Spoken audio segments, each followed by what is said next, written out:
Today I placed one trade and that trade won. And the trade that I placed today, as you can see, was right here. This shows my execution of selling and then buying right here where that blue arrow is. Okay. And today I want to share this trade with you because it's a perfect example of how to trade trends. Now, why would you want to know how to trade trends? Because trend trading is the best strategy for beginners. And there's a few reasons for that. One, it's the easiest to identify. There are two types of price action. One is ranging behavior. The other one is trending behavior. Trends are much easier to identify. The second reason why trend trading is the best strategy for beginners is because it's the easiest to execute. The third reason is that it has the highest probability with odds as high as 80 or 90%. Now, if you are trying to make money in the markets and you know that 90% of people fail with trading, and you know that there's a strategy that could give you upwards of 80 to 90% likelihood of winning, that's a good idea, right? The downside, though, is it only happens 20% of the time. So what does that mean? That means 2 out of 10 times you look at a chart, it'll be in a trend. 8 out of 10 times, it won't be in a trend. So you have to be patient, right? That's why I said patience. So those are the reasons why I believe that this is the best strategy for beginners. So let's get into it. And today was a great example. So we're going to break down exactly how to do this. I'll share how to do this. And I will use today's real live trade as an example to illustrate. Okay. So the first step is to determine the daily bias. Now, this is what I did today. First, I want to rewind the chart to when I was actually looking at the chart. Okay. So I'm going to show you what I was seeing as I placed this trade. So you can follow me through each step. Now, the first thing I did is I looked at the daily chart, and today is Monday, and I was looking at this over the weekend, and I sent out an email newsletter. And when I sent out that email newsletter, I look at what the price has been doing overall.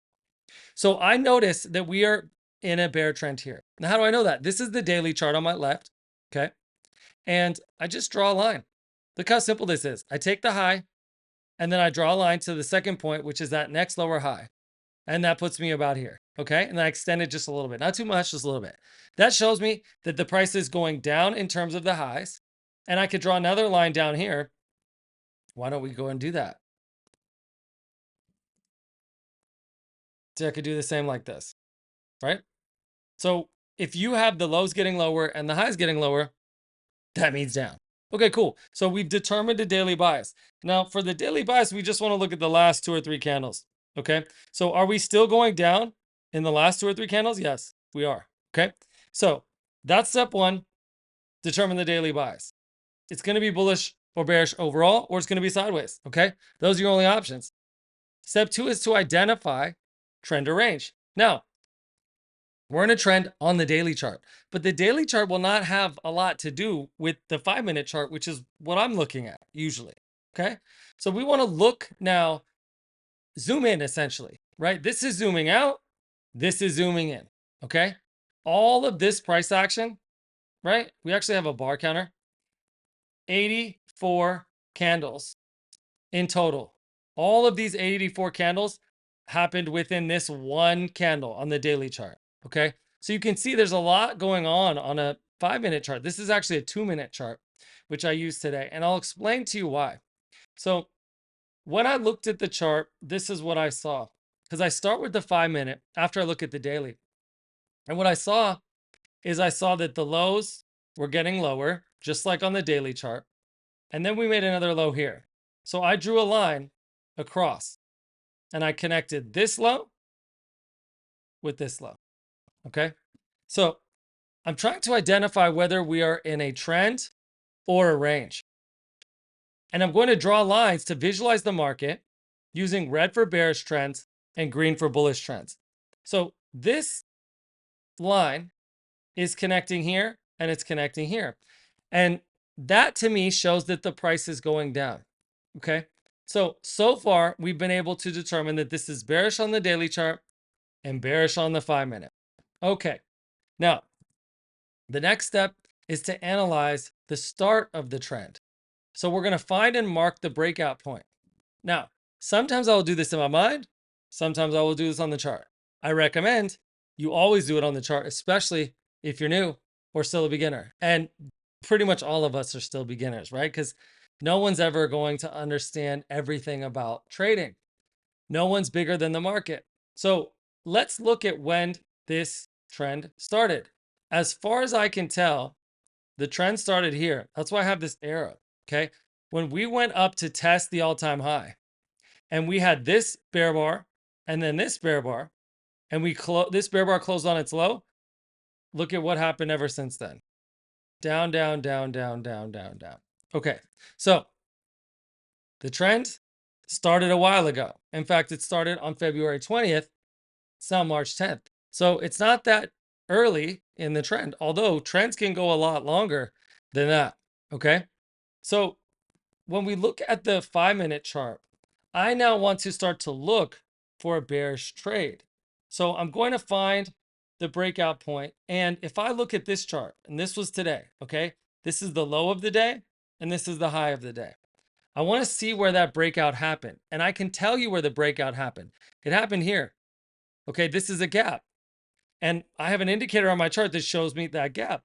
Now, if we go and look at the electronic trading hours, it would just show downward movement here, but I don't even need to look at that. I just know there's a big downward movement here, and I can just represent that by this. So I know that the breakout happened here. We broke below this and we went all the way down. And then we went sideways here for 2 candles, and now we're channeling down. Okay. So the breakout points here, right? And then now this was the low and the breakout points there. Okay. So we found and marked the breakout point, and we're going to count and assess the pullbacks to understand how early or late we are in the trend. So in other words, what we want to know now is where the trend started. That's the breakout point. Okay. Overnight, the breakout was here. But then as of today, if this is the day we're assessing, we went up since the open. The open is this dotted line. We went up, and then the trend started here. Okay. So we're going to look at these pullbacks and we're going to assess them. And that's going to tell us how early or late we are in the trend. So notice this trend went all the way down, and there weren't really any pullbacks here. I mean, that's like a little bit of a pause. You've got one bull bar, you've got one bull bar, you've got one there, but you don't have any consecutive bull bars. So I wouldn't really consider these pullbacks. I would consider these more of pauses. When we look at a pullback, we want to see the price retrace, some decent amount, more than like one candle. So I would say this is the first real pullback. Okay. So we got one pullback here, and then we got another pullback here. Okay. So this is what's called a 2-leg correction. And notice we went down, down, down, down, down, down, down, down, down. And then we pulled back to this blue line. Notice that from the open of the day, we have been below that blue line. That's the moving average. And we finally pulled back to the moving average. And what happened as soon as we hit that moving average? That's what we want to look at next. So step 4 is observe what happens at the moving average. Examine the interaction of price with the exponential moving average for insights. Okay. So I use the moving average. I have the moving average on my chart, and I'm looking at that moving average so I can decide whether or not I want to trade with the trend still, because the moving average is going to tell us what the majority of traders think. Now, if we have been bearish, meaning down, and we came into the day with a big gap down, which is a big bear breakout, and the bulls, the best they could do was get 2 bull closes, and then the bears started buying immediately, that shows strong bearishness. So this is the first time we pulled back to the moving average. Now think about this. If the sellers are so confident the price is going down, which is the only reason why sellers are entering, why the bears are entering, let's call them bears. And if they've been selling below the average price for, let's see, since the open of the day, so from 6:30 until 8:30, 6:30, 7:30, 8:30. So for 3 hours, the bears have been selling below the average price. What do you think? If you're a bear and you believe the price is going down further, and you're so confident that you're willing to buy below the average price, meaning you're willing to pay a premium to enter that trade, that's how confident you are. What do you think that the bears are going to do the second we touch that moving average? What would you do if you knew and you were so confident that you were going to get a deal because what you were buying had so much value, it was underpriced. So you're going to buy, you're going to get in there, get in there, selling short in this case, entering. You're going to sell as soon as we get to that average price, okay? It works the same if the market's moving up or moving down. So the first time the price hit the EMA, the bears sold, and that's confirmation that we are in a bear trend. Okay, so I enter my trading session right around this time, okay? It was around 9, I think it was like maybe 9:30 Pacific time, okay? So probably more like around here, okay? So what I was able to identify was very simply using step 4, observing what happens at the moving average, that when we touch the moving average, the bear sold. So I've got 2 different data points I'm using now. I'm using the daily chart showing bearishness, and I'm using the EMA to confirm bearishness on the 5-minute chart. Daily chart bias bearish, 5-minute chart EMA showing bearish. Put them together. Now we have a trade idea. You want at least 2 or 3, minimum 2 data points to confirm your theory or your trade idea. Okay, one's not enough. Okay, so now that I have that, and I've literally seen, okay, obvious data showing that the bears are selling at the moving average, I'm confident with placing a bearish trade. And then look what happened here. The same thing happened, but look, it happened even stronger. It took 2 candle closes to make, let's measure this, okay? In 2 candle closes, we went 30 points. So we went up to the EMA and then we went down 30 points. And then look what happened the next time we got to the EMA, which is right here. We went down 22 points, but in 1 candle, okay? So here it took 10 minutes. Here it took only 1. Okay, so confident that the bears are still bearing, if you get what I'm saying. The sellers are still selling, right? So the thing that you want to keep in mind, I just want to spend another minute on this. It's important to know how late or early you are in the trend, because one of the mistakes I made a lot of times when I was first learning how to trade was I would be able to identify a trend, but then I wouldn't have any understanding of timing. So I wouldn't really be able to think through whether or not we were early or late in the trend. I just think trend, trade with the direction of the trend, higher probability, okay, enter. But then when it came to managing the trade, which is what's going to happen once you enter that trade, you have to understand what your expectations are. So the reason why you want to count the pullbacks and know where the trend started is because it's going to help you understand what expectations you can have going into the trend, which is a mistake I made early on that I want to help you avoid. Okay, so now what I did today is I looked at the ATR. Now I have an ATR indicator on my chart. And as you can see in the bottom left-hand corner, if I put my mouse over the price action, it tells me for the last 5 candles what the average bar size is. And I like that because that helps me identify what size stop loss to use. If the average bar size is 5, then and then I go and use a stop loss of say 10, that's good, okay? But I never want my stop loss to be less than the average bar size. It doesn't make any sense, okay? Because then you're basically guaranteeing that you're going to get stopped out. It's really stupid. So the ATR really helps me understand what's the minimum stop loss that I need. Now, there's been a lot of volatility lately, and you can see that the average bar size at this point is 16 points, which is really, really high. So what I'm going to do now, and this is what I did around this time, is I flipped to a 2-minute chart. And by flipping to a 2-minute chart, I was able to reduce the amount of risk that I needed to enter this trade. So now I can see that there was a bearish entry. Okay. So I'm going to mark the bearish entry as right there. Okay. And then when we get near the moving average again, I'm going to look to enter on a bear bar just like that. Okay. So I want something like that. And it was, really because I looked at the price action on the 5-minute and I was able to say, okay, every time we keep coming back to that moving average, we keep selling off. So I'm just betting that the market's going to do the same thing it's been doing. Okay. It's not complicated. Easy to understand, harder to execute. So let's look at how I actually executed that. So here was when I saw my entry. Now I'm on the 2-minute chart, okay? And I'm seeing there is a bearish entry here. Okay. And I really like entries like this because it shows that the bulls got confident for a second and then the bears slapped them the hell down. Okay. That's what I want to see. I don't want to see some like puny, weak ass price action like this and then the bears come back, because that doesn't really show that the bulls are dominating the bears. Sorry, it doesn't really show that the bears are dominating the bulls in this case.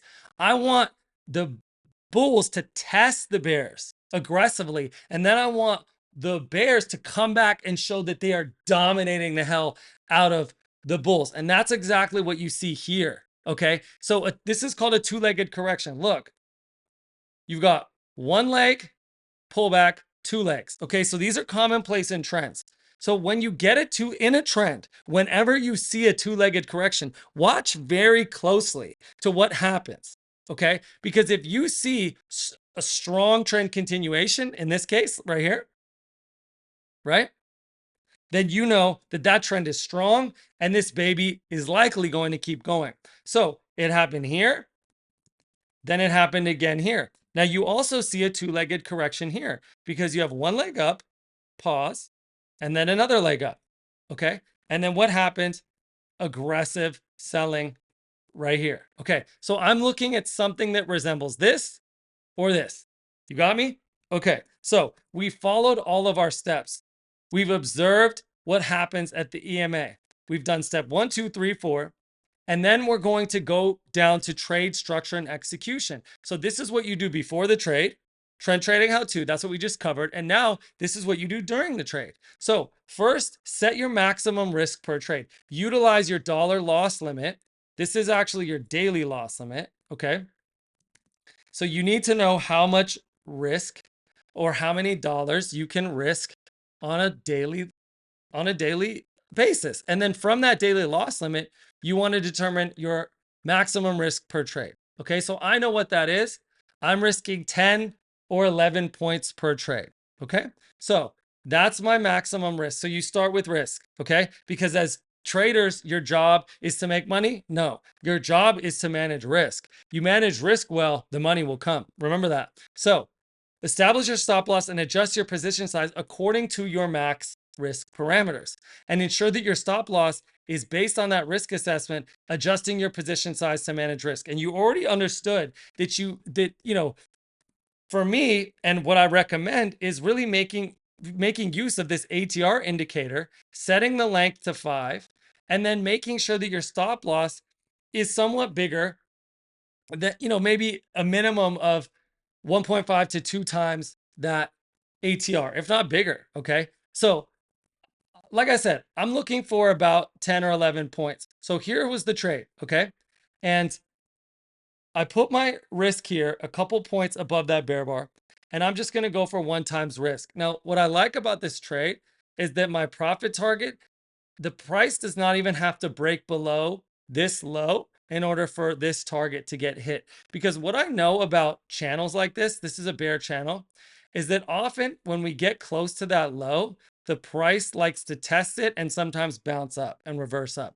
Why? Because bears who are trading the bear trend will often take profits at new lows, and then bulls will go and make scalps at new lows. And that's what happened here. And that's what happened here. And that's what happened, you know, that's what, that's actually what happened here as well. Okay.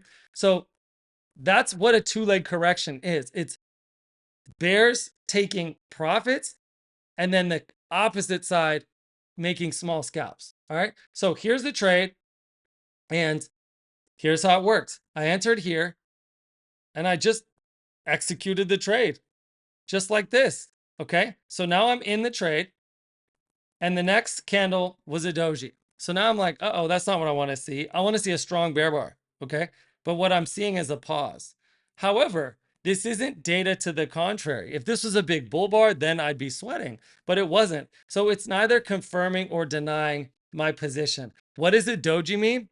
It means neutral, right? There's a tail on the top and the bottom. That means there was buying and selling. It's neutral. Okay. Now, if the price action shows a neutral data point, what does that mean? It means that whatever was happening before it stands. Okay. It's neutral. It's like plus 0. Okay. So let's look at what happened next. Next, we got a bear bar. Okay, now there's a small tail on the bottom. However, we are closing below a few of the candles to the left, and you can start to see the bears selling now, gaining momentum. Good for my position. Now, what I did on this what I did as soon as that happened is I started to move my stop loss down. Okay, so now I'm going to limit my risk as the market moves in my favor. And I wait for the candle to close, and I wait for 2 candle closes before I trail that stop so it has some room to breathe. One of the most classic beginner mistakes is they're too afraid of that trade going against them, and they're too terrified and panic ridden, so they will ride that stop loss way too close to their position. And what happens if you do that is you will often get stopped out, and then the price will go your way, which is maddening. So what I like to do is give the price a couple candles. So I'll trail the stop maybe 2 candles behind, and every time we get a new close, I'll move it up. Okay, so that's what I'm doing here. Now let's see what happened next. Next, we had a little bit of hesitation, as you can see. However, the price did close on a new low. Okay, so that's great. And then we're going to go one more candle and see. Now we have 1, 2, 3 consecutive bear bars, which is good. Now, if you're bullish and you see 3 consecutive bear bars, you're sweating. Okay. So this is really good for our position. And I'm going to leave my profit target exactly where it is. And I'm going to continue to trail my stop. Now look at what we have here. We have a beautiful trade because as you can see on my chart, this is showing the risk to reward ratio. This says 1.9. So now we have a trade where we are poised to make almost 2 times our risk, which is excellent. Okay. So let's go one more close and see what happens. Now on the next close, you can see we hit our profit target. And at this point, I had trailed my stop to here. Okay. So that means at that point, I'm getting 7 times my risk. Okay. So this is what I like about trailing your stop. But in order to trail your stop, you have to make sure that you do it properly so you don't suffocate that trade. Your trade needs some room to work. And if you're going to place a bet, essentially, if you're going to place a wager, okay, if you're going to take on some risk, at least give that risk some time to work in your favor. So you don't want to suffocate the trade and drown out any possibility of you making money. So that's why it's good to give it a couple candle closes and only trail it a couple, at least 2 or 3 candle closes below. But that was the trade. It was really simple. And I wanted to use that as an example to illustrate trend trading, because trend trading is the highest probability kind of trading there is. And like I said, it's easy to identify. I mean, do you think that you could do a trade just like I did? Do you think that you could look at a daily chart and say, hey, are we getting lower lows and lower highs? And then do you think you could look at the moving average and identify, okay, what happens when we get to the moving average? Starting with the 5-minute chart, and see that every time we got to the moving average, 1 and now 2 times, we're selling off, and then just look to do something similar when we get close to that moving average again. Yeah, that's pretty easy. That's something I think just about any beginner could pull off. So that's the tutorial. If you like this video, make sure you let me know in the comments, and thank you for watching.